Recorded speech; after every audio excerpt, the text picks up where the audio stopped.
Hello दोस्तों, मैं हूं आपका दोस्त कपिल एंड स्वागत करता हूं आपका इस न्यू मार्केट एनालिसिस वीडियो के अंदर। दोस्तों, जैसा हम लोगों को एक्सपेक्टेड था, कल हमने एनालिसिस किया था, उसके अनुसार हमें आज काफ़ी अच्छा मोमेंटम मिला और हमने कुछ प्रॉफिट भी बुक किया और जैसा हम एक्सपेक्ट कर रहे थे मार्केट से, वैसे ही मार्केट ने मोमेंटम किया। दोस्तों, अगर आप लोग वीडियो को पहली बार देख रहे हैं, इस चैनल पर नए हैं, तो आप लोगों को बता देता हूं कि इस वीडियो के अंदर हम लोग डिस्कस करते हैं कि कल मार्केट कहाँ मोमेंटम करने वाला है, क्या लेवल्स हमारे रहेंगे जिन पर हम ट्रेड करेंगे, क्या स्टॉप लॉस हम रख सकते हैं और कुछ स्ट्राइक रेट भी मैं आपको बताता हूँ जो आप लोग वहाँ पर उन लेवल्स पर बाय कर सकते हैं, सेल पुट ले सकते हैं, कॉल ले सकते हैं। तो अगर चैनल पर नए हैं तो सबसे पहले चैनल को सब्सक्राइब कर लीजिए। साइड में एक बेल आइकन है, बेल आइकन को जरूर प्रेस कर लीजिएगा क्योंकि नोटिफिकेशन आपके पास में आगे आने वाली वीडियोस की वो बहुत ज़रूरी है, क्योंकि ये वीडियो डेली आता है, हर वीडियो के अंदर कुछ ना कुछ लर्निंग रहता है और वो लर्निंग अगर आपको चाहिए, आप भी उसका फ़ायदा उठाना चाहते हैं, कुछ पैसा बनाना चाहते हैं, तो वीडियो चैनल को सब्सक्राइब करके रखिए। कोई चार्ज नहीं लगता है चैनल सब्सक्राइब करने का, जस्ट इस सब्सक्राइब करना है आपको, 10 मिनट का डेली आपको टाइम देना है और आपको मैं वादा करता हूँ आप लोगों को अपनी ट्रेडिंग के अंदर 100% इंप्रूवमेंट दिखेगा।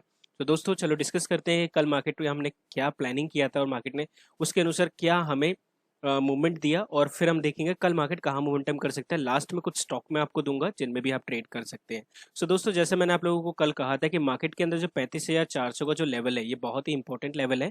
अगर किसी भी पॉइंट पर अगर ये ब्रेकआउट होता है, अगर इसके ऊपर ब्रेक करता है, देन हमारे पास 35,560 और 35,800 और 36,000 तक का लेवल हम यहाँ पर देख पाएंगे।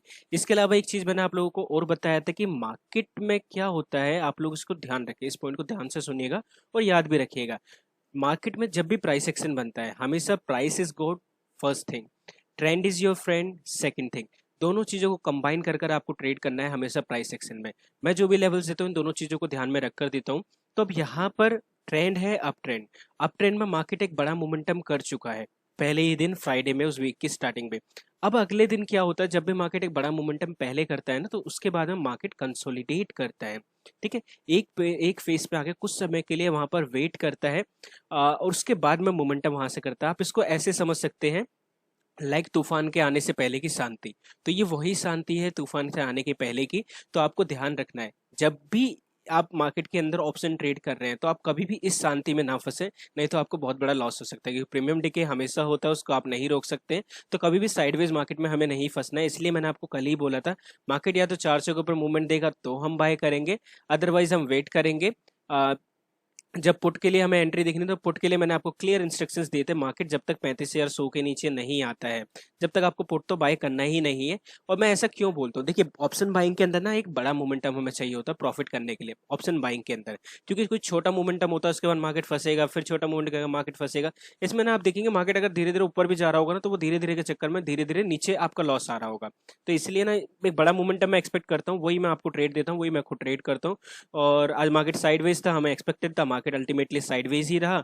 साथ में मैंने आपको टेलीग्राम पर एक ट्रेड भी शेयर किया था, जो मैं डेली आप लोगों के साथ ट्रेड शेयर करता हूँ, एक या दो जो मुझे दिखाई देता है सही लगता है आपके साथ ट्रेड शेयर करता हूँ। तो आज भी मैंने आप लोगों को पुट लेने के लिए कहा था। ऑलमोस्ट हमने 35,200 का पुट लिया था, वो वहां पर 236 235 के आसपास था और वहां से वो बढ़कर 270 275 तक गया था। काफी अच्छा प्रॉफिट वहां पे मिला, लेकिन मैंने ज्यादा बड़ा टारगेट आप लोगों को रखने के लिए मना कर दिया था और जिन लोगों ने एंट्री ली थी उनका मैंने एसएल प्रॉफिट तक ट्रेल करा देता, क्योंकि मैं जानता था पुट पर ज्यादा लंबा एंट्री हम लोगों को नहीं मिलने वाला है। यहाँ से मार्केट अगेन रिवर्स मारेगा और यहाँ पर एसएल हिट हो सकता है।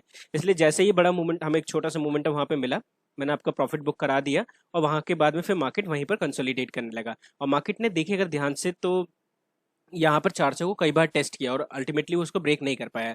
अब मार्केट यहाँ पर मॉर्निंग में ओपन हुआ, यहाँ पर एक कैंडल दिया इसने छोटे से गैप में, लेकिन जो जो ये कैंडल था, ये देखिए आप ध्यान से, तो ये क्लोजिंग नहीं दे पाए, एक बेरिश कैंडल है। आप ध्यान से देखिए, एक बेरिश कैंडल है, उसके बाद में मार्केट फिर नीचे ही आ जाता है। तो ध्यान रखिए, कल के लिए भी हमारा कुछ ज्यादा डिफरेंस एनालिसिस नहीं रहने वाला है, सेम ही एनालिसिस हमारा कल का भी रहने वाला है। तो मैं ये क्लीन कर देता हूँ, देखते हैं कल मार्केट में हम कहाँ ट्रेड। अभी हम 15 मिनट के चार्ट पर आ चुके हैं। पहले सबसे पहले हम डेली में देख लेते हैं कि डेली में क्या मोमेंटम बन रहा है, किस तरीके की कैंडल क्लोज हुई है, ये देखना बहुत जरूरी है। इससे एक अंदाजा आपको मिल जाता है। तो अगर मैं थोड़ा सा जूम आउट कर दूं और आप लोगों को दिखाऊं यहाँ पर, तो देखिए मार्केट नीचे की तरफ मोमेंटम करता है, यहाँ पर एक ग्रीन कैंडल बनता है, अगली कैंडल ऊपर करती है, ये ट्रेंड लाइन को यहाँ से ब्रेकआउट कर देता है। अगर मैं यहाँ से यहाँ तक एक ट्रेंड लाइन बनाता हूँ, ये ट्रेंड लाइन ब्रेक होती है, ब्रेक होने के बाद ये कैंडल बेसिक रेड क्लोज हो रही है, लेकिन ये एक स्पिनिंग टॉप इंडिसिसिव कैंडल है। अब ये कैंडल जब क्लोज होती है तो यहाँ पर इंपॉर्टेंट हो जाता है नेक्स्ट कैंडल का क्लोजिंग। अगर कल मार्केट इसके ऊपर निकलता है देन ये और ऊपर जा सकता है, ठीक है। और अगर मार्केट इसके नीचे ओपन होता है देन ये नीचे की तरफ कंसोलिडेट कर सकता है, नीचे अपने पिछले लो तक। तो इस चीज़ को ध्यान में रख के हम अब छोटे टाइम फ्रेम में एनालिसिस देखेंगे कल मार्केट क्या मोमेंटम कर सकता है। तो ये हम 15 मिनट के चार्ट पर आ चुके हैं और एज ऑलवेज हम फिबोनाची के थ्रू ट्रेड करते हैं, तो उसी के थ्रू हम लेवल्स निकालेंगे। तो मैं यहाँ से जो पिछला लो मुझे दिखाई दे रहा है, मैं यहाँ से यहाँ तक जो आज का हाई है वहाँ तक अगर मैं फिबोनाची लेवल को मिला लेता हूँ तो हमारे पास कुछ इस प्रकार से पॉइंट्स आ जाएंगे। इनको हम मार्क कर लेते हैं 0.23 का और इसी तरीके से 0.61 का। बस लास्ट हम लोग अभी यहीं तक हम लेवल को मार्क करेंगे। ठीक है, अब हम देखें तो यहाँ पर हमें दिखाई दे रहा है कि मार्केट का जो रिट्रेसमेंट है, ये रिट्रेसमेंट का मतलब होता है मार्केट एक अप ट्रेंड में है और मैक्सिमम कितना नीचे जा सकता है। तो जब भी वो नीचे आएगा तो सबसे पहले इस पॉइंट को हिट करेगा तो पहला सपोर्ट, फिर इस पॉइंट को हिट करेगा तीसरा दूसरा सपोर्ट, इसको हिट करेगा तीसरा सपोर्ट। अगर मार्केट इसको भी हिट करता है देन जो लास्ट हमारे पास एक सपोर्ट आता है वो आता है 0.61 का। अगर मार्केट इसके नीचे आ जाता है देन इसको हम रिवर्सल मानते हैं। तो यहाँ पर ऑलमोस्ट 500 पॉइंट है, एक दिन में 500 पॉइंट अगर जब तक कोई अच्छा न्यूज़ नहीं है मार्केट के अंदर, बहुत मुश्किल होता है इससे ज़्यादा मार्केट के लिए यहाँ पर रन करना। तो हम मैक्सिमम 500 पॉइंट नीचे रखेंगे। ऊपर के लिए जो कल मैंने आप लोगों को लेवल दिए थे, मैंने आप लोगों को जो लेवल दिए थे अभी भी स्टिल हमारे वही लेवल रहने वाले हैं। तो जो पहला लेवल मैंने आप लोगों को दिया था 35,558 के आसपास आपको दिया था, तो हम लोग वही लेवल अब रखेंगे यहाँ पे 5,560 आप मान के चलिए ऑलमोस्ट। इसी तरीके से अगर मार्केट इसके ऊपर निकलता है तो मैंने आप लोगों को बताया था 35,800।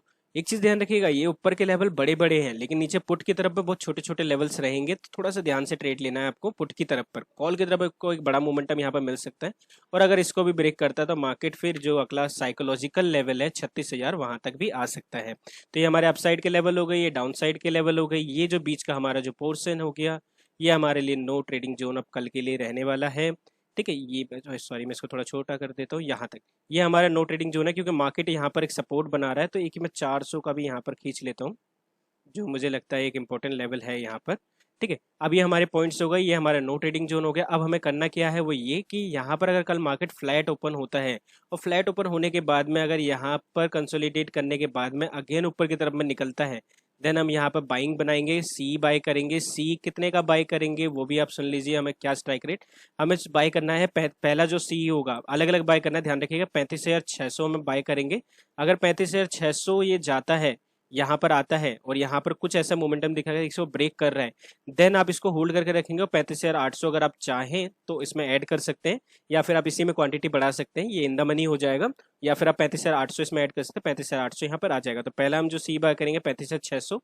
इफ अगर ये 400 को ब्रेक करता है, 400 के ऊपर क्लोजिंग देता है, कोई कैंडल यहाँ पर क्लोज होनी चाहिए। जैसे मैंने अभी बताया यहाँ कैंडल आई, क्लोज हुई, लेकिन अगली कैंडल उसके नीचे आ गई। क्लोज होने के बाद में जो अगली कैंडल है ऊपर होनी चाहिए और कोई बुलिश कैंडल क्लोज होनी चाहिए।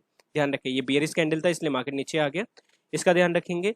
दूसरा, अगर मार्केट बड़े गैप में ओपन हो जाता है यहाँ या यहाँ का ही ओपन होता है, बिल्कुल सेम हम लोग कैंडल का वेट करेंगे। कोई अगर बुरी बियरिश कैंडल दिखती है अगेन हम सेलिंग करेंगे और इसे यहाँ पे टारगेट बना लेंगे। जैसे मैंने आज यहाँ पे आपको एक पुट दिया था, सेम अगर मार्केट अगर अप ट्रेंड में इस तरीके की कैंडल बनाता है यहाँ पर ग्रीन कलर की या फिर कोई बुलिश कैंडल बनाता है देन हम बाइंग करेंगे और ये हमारे टारगेट रहेंगे। ये दूसरा सिनेरियो हो गया। तीसरा सिनेरियो, अगर मार्केट फ्लैट ओपन होने के बाद में ऊपर ब्रेकआउट नहीं करता, धीरे धीरे नीचे आता है, तो हम पुट बाय तब तक नहीं करेंगे जब तक मार्केट 35,170 के आसपास, 177 180 के नीचे अगर नहीं क्लोजिंग देगा अंटिल हम लोग यहाँ पर पुट बाय नहीं करेंगे। क्लोजिंग यहाँ पर मिल जाती है, कोई कैंडल नीचे क्लोज हो जाती है और अगली कैंडल का ओपनिंग पिछले के क्लोज के नीचे होता है देन हम यहाँ पर एक पुट ले बाय कर सकते हैं। लेकिन पुट का क्वांटिटी अभी कम रखिएगा अंटिल वो 35,500 के नीचे ना आए, 550 के नीचे ना आ जाए, जब तक आप पुट क्वांटिटी मत बढ़ाइएगा। छोटी क्वांटिटी में ट्रेड लीजिएगा पुट में, क्योंकि मार्केट का जो सेंटीमेंट है वो बुलिश है। अचानक से हम यहाँ पर कोई बियरिश एंट्री ले लें ये सही नहीं है। ठीक है, और अगर मार्केट गैप डाउन में खुल जाए, जो इतना कुछ खास मुझे लग नहीं रहेगा गैप डाउन में खुलेगा, तो वेट करेंगे वही कैंडल का। अगर बुलिश क्लोज होती है देन हम बाइंग करेंगे, यहाँ पर अगर बियरिश क्लोज होती है देन हम सेल करेंगे। सो दोस्तों ये था हमारा बैंक निफ्टी का एनालिसिस। अब जल्दी से हम स्टॉक देख लेते हैं कि कौन से स्टॉक हम कल ट्रेड कर सकते हैं। तो जो पहला स्टॉक होगा वो होगा आईसीआईसीआई बैंक। आईसीआईसीआई बैंक मैंने आप लोगों को कल भी दिया था कि मार्केट अगर 500 650 के ऊपर क्लोजिंग करता है देन यहाँ पर अच्छा बाइंग मोमेंटम दिख सकता है। मॉर्निंग में उन्होंने क्रॉस करने की कोशिश करी लेकिन नहीं होल्ड कर पाया, वापस नीचे आ गया और वहीं पर जो रेंज था वहीं पर आकर रुक गया। ठीक है, अगेन अभी क्लोजिंग के समय उसने फिर अगेन यहाँ पर एक अच्छा सा bull Paul and flag pattern बनाया, पॉल एंड फ्लैग पैटर्न। अब मेरा सोचना ये है कि देखिए आप इसको ना अभी अपने वॉच लिस्ट में रखिए, ये आगे आने वाले समय पे अगर बैंक निफ्टी ऊपर क्रॉस करता है देन उसके साथ में ये भी मोमेंटम देगा और इसमें जो टारगेट है पहला 654, 660 और 665 इसके ऊपर भी मोमेंटम दे सकता है, इसलिए अपने वॉच लिस्ट में इसको रखिएगा। और इसीलिए आज मैं फिर आपको इस स्टॉक को दे रहा हूँ। आज तो इसका कोई मोमेंटम नहीं मिला, और स्टॉप लॉस जो आपको मेंटेन करना है वो मेंटेन करना है जो पिछला स्विंग है, और इसके ऊपर मेंटेन कर कर आप इसको होल्ड कर सकते हैं। अगर इस लेवल को ये ब्रेक करता है देन अपना स्टॉप लॉस आप यहाँ तक होल्ड कर सकते हैं, ठीक। नेक्स्ट स्टॉक है रिलायंस। रिलायंस भी मैंने आप लोगों को कल दिया था, मैंने आप लोगों को क्लियर बोला था अगर किसी को बाइंग करना है तो 2124 के ऊपर बाय करेंगे, उससे पहले बाय नहीं करेंगे, वेट करेंगे। अगर मार्केट 2100 के नीचे क्लोजिंग देता है तो जो अगला टारगेट होगा वो 2085 के आसपास होगा, उससे अगला टारगेट 2067 और अगला जो होगा 2093। तो आप ध्यान से देखें, मार्केट ने ऊपर की तरफ कोशिश किया, उस क्लोजिंग नहीं दे पाया, वहां से नीचे आ जाता है अगेन, फिर जब 2100 को ब्रेक करता है, देखो कितना आसानी इतना बड़ा टारगेट आपको यहाँ पे मिल जाता है। इसलिए बोलता हूँ फॉलो करें एनालिसिस को, और सिर्फ एक दिन फॉलो नहीं करना है। कहीं एक दिन फॉलो किया लॉस हो गया और आपने सोचा चलो यार ये तो थंडिंग बुल बेकार है, लॉस दे रहा है, हमें इसको फॉलो नहीं करना है, ऐसा नहीं होता है। देखिए हर कोई 100% श्योर नहीं हो सकता है, यहाँ पर आपको ओवरऑल प्रॉफिट को प्रॉफिट में रखना है। तो ये गारंटी मैं देता हूँ थंडरिंग बुल में आपको एक्यूरेसी जो है वो ओवरऑल अच्छी मिलेगी। और मेरा यहाँ पर टिप देना कोई भी यहाँ पर कोई मोटिव नहीं है आप लोगों को टिप देना, आप लोगों को सिर्फ सिखाना मेरा यहाँ पर मोटिव है। क्यों ब्रेक किया? क्योंकि यहाँ पर bear is pole and flag pattern बन रहा था। तो नेक्स्ट टाइम जब भी आपको ये पैटर्न दिखाई देगा आपको पता है यहाँ पर आपको सेल करना है। समझ पा रहे होंगे आप मेरी बात को, तो ध्यान रखें इस चीज़ का। और अगला जो अब मैं बता देता हूँ, अगर कल ये यहाँ पर नीचे की तरफ मोमेंटम करता है, यहाँ पर ब्रेकआउट करता है 2085 को, देन इसका 2061 आपको टारगेट मिलेगा और 2039 फिर अगला टारगेट। बाइंग के लिए अगर देख रहे हैं तो अभी वेट करें, अगर आगे होल्ड करना है आपको, इसको लॉन्ग टर्म में रखना है तो 24 से 21 से ऊपर जाने दें। कल अगर बाइंग करना है, अगर ये मार्केट 2100 के ऊपर आता है, 2104 के ऊपर निकलता है, देन छोटी क्वांटिटी में इसके ऊपर बाइंग बना सकते हैं, 2124 तक आप इसके लिए बाइंग बना सकते हैं, ठीक है। लेकिन तभी जब ये इसके ऊपर ब्रेक करेगा, अंटिल आप इसके अंदर बेयरिश ही रहे, अभी बेयरिश बना हुआ है, बहुत बड़ा मोमेंटम नीचे की तरफ दे सकता है। लुपिन भी काफ़ी अच्छा स्टॉक है, अगर देखा जाए तो ये काफ़ी टाइम से कंसोलिडेट कर रहा था, अभी रिसेंटली इसने इस तरीके से एक ट्रेंड बनाकर अप साइड में मोमेंटम कर रहा है। और अभी जो इसका जो एक मेजर ये जोन बना हुआ है, जो रेजिस्टेंस जोन है, वहीं पर ये होल्ड कर रहा है। तो कल अगर ये इसके ऊपर निकलता है 1168 रुपये के ऊपर निकलता है कि क्लोजिंग देता है, तो 1174 रुपये, 1180 रुपये और 1187 रुपये का आपको इजीली टारगेट देगा। इसको अपनी वॉच लिस्ट में रखिए, बहुत अच्छा स्टॉक है। इसके अलावा जो लास्ट हमारा जो स्टॉक है, इसके अलावा जो लास्ट स्टॉक है वो हमारा है टाटा मोटर। टाटा मोटर भी काफ़ी अच्छा दिख रहा है, आज ये काफ़ी टाइम से एक कंसोलिडेट कर रहा था और एक सिमेट्रिक ट्रायंगल बनाते हुए आज इसने एक ब्रेकआउट दिया है। ब्रेकआउट देने के बाद में अपसाइड में फिर नीचे की तरफ इसने रिट्रेस किया और फिर अगेन एक बुलिश कैंडल में क्लोज हुआ है। तो कल आप इस पर नज़र रखें, अगर ये ऊपर निकलता है कल मान के चलिए 343 344 344 के ऊपर अगर निकलता है ये लेवल, आप मान के चलिए ये रेजिस्टेंस अगर ब्रेक करता है, देन आप इसके ऊपर बाइंग बना सकते हैं। बाइंग के लिए आपका जो टारगेट है वो 347 रुपये, उसके अगर ऊपर निकलता है देन 352 एंड लास्ट 356 रुपये रहेगा। ध्यान रखिए मैं जब भी ब्रेकआउट की बात करता हूँ इट मीन्स वहां पर कोई कैंडल ऊपर की तरफ पर क्लोज होनी चाहिए, इसका पूरा ध्यान रखिएगा। एंड दोस्तों आज के लिए बस इतना ही, मिलते हैं कल नेक्स्ट मार्केट एनालिसिस वीडियो में। अगर वीडियो अच्छा लगे तो आप लोग लाइक एंड सब्सक्राइब जरूर करिएगा, शेयर भी कर दीजिएगा ताकि बाकी लोगों तक भी ये वीडियो पहुंच सके। आपका एक शेयर कई लोगों को इसका फायदा दे सकता है, तो सिर्फ एक शेयर रहेगा, शेयर करिए और दूसरों तक ये वीडियो पहुंच सके। मिलते हैं कल नेक्स्ट मार्केट एनालिसिस वीडियो में, जब तक आप लोग अपना ध्यान रखें। Thank you for watching.